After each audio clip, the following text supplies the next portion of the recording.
Thomas Crew, Dawsbury.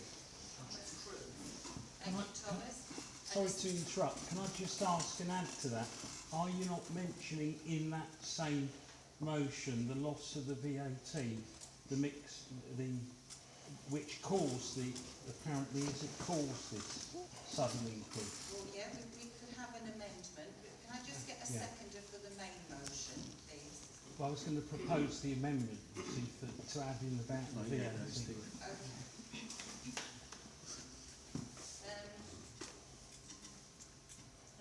Yes, we'll add that in. Yeah. And so would you second? I'll second it then. Second the whole new Yeah. motion, yes? Sorry, what's your name? Miss Parks, P-A-R-K-E-S. Stephen with a P. Thank you. Great.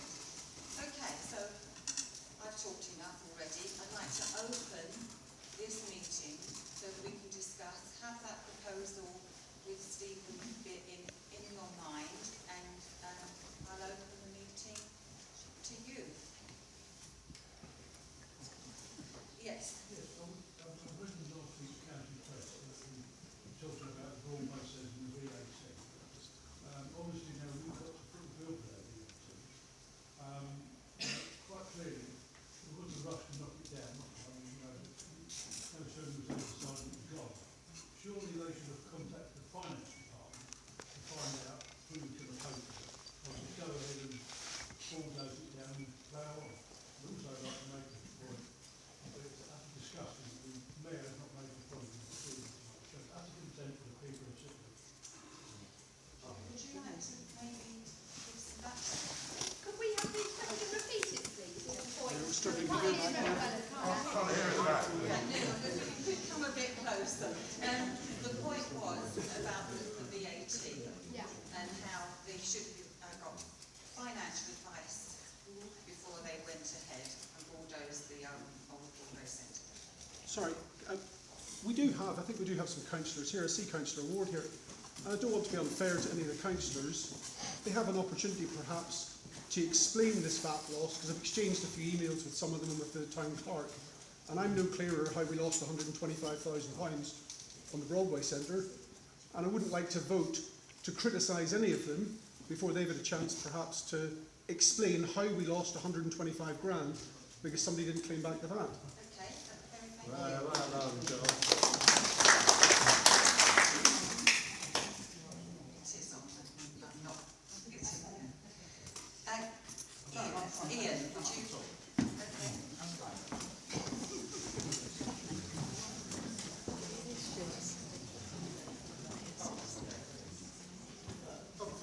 I'll read it out. Sorry, okay. Councillor Debbie Andre is going to answer that question. Thank you.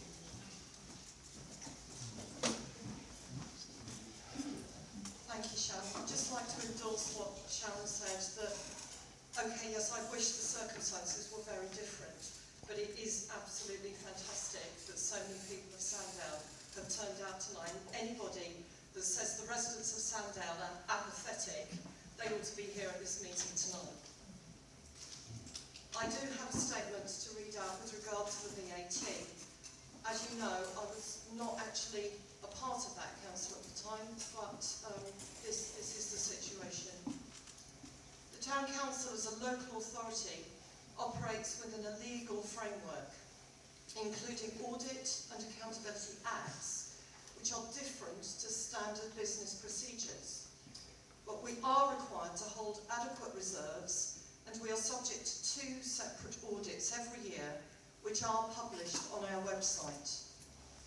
Councillors are not expected to possess the knowledge, skills or experience that are required for all aspects of their council's work.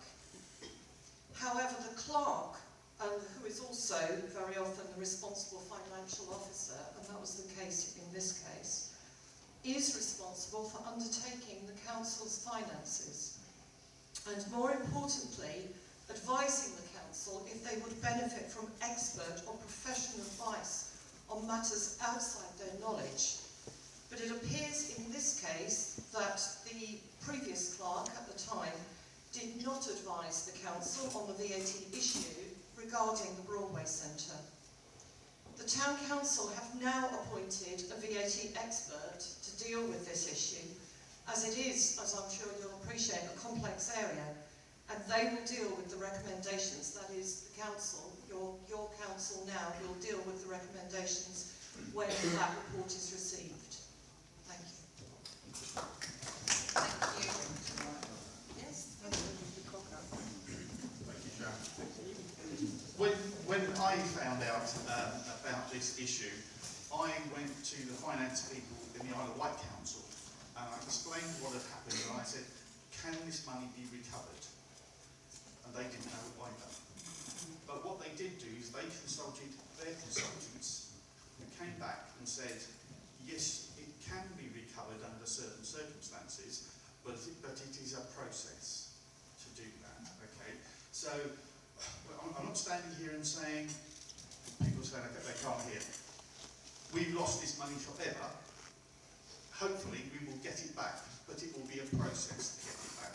Yeah, that's all I wanted to tell you. Take out your pension.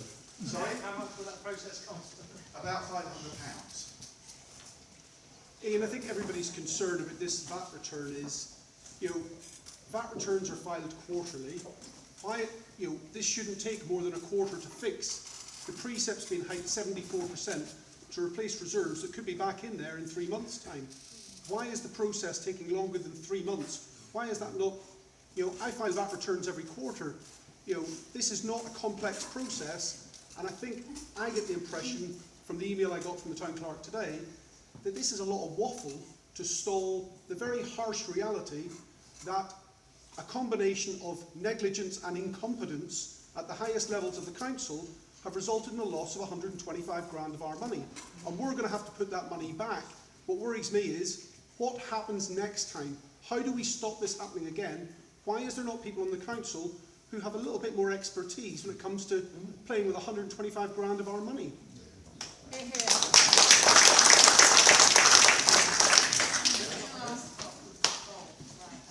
When this was happening, to give some information to. Thank you, Chair. I was always against this project, and it's on the record that I wanted to see the site sold off as housing, and the money used to do up the Broadway Centre. Got quite sorry to do up the town hall. I do have some notes which sort of go back over the period that I was on the council and how things developed. I'll not bore you with it unless you want me to. What I will do is, we just heard Councillor Ward say that this was all down to the previous town clerk.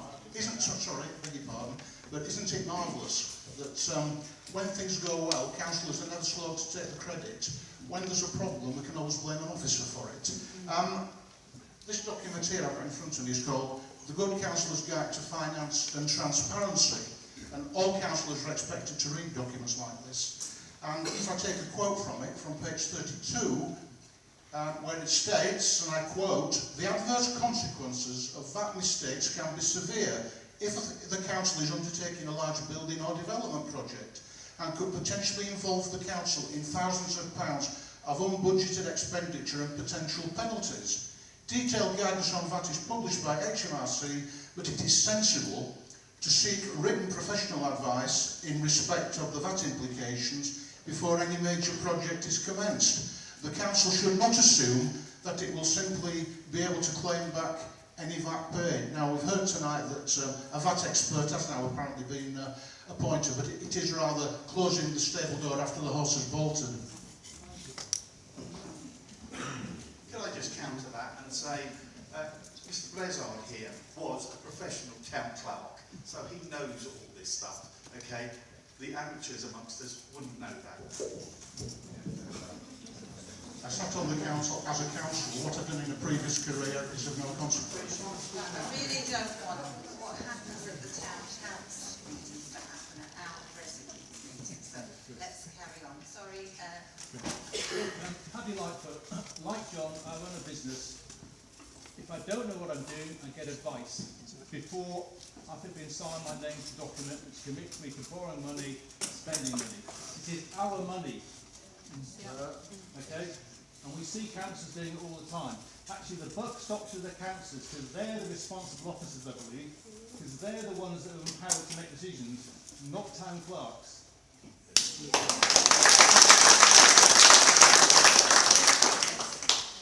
Sam Lightfoot. Beyond that, it's the fact that you say they don't need to be informed to make the decisions, it's down to town clerk. That's basically saying, right, let's put people in control to decide what we're doing who don't know what they're doing. It just kind of doesn't make any sense. Okay, yes? Richard Beasley, New Street. I'm woefully, my fault, I'm probably woefully unaware of completely what the whole essence is. Is it that there's a deficit because of VAT not being reclaimable? Is that paramount to the whole of the deficit that we now find ourselves in?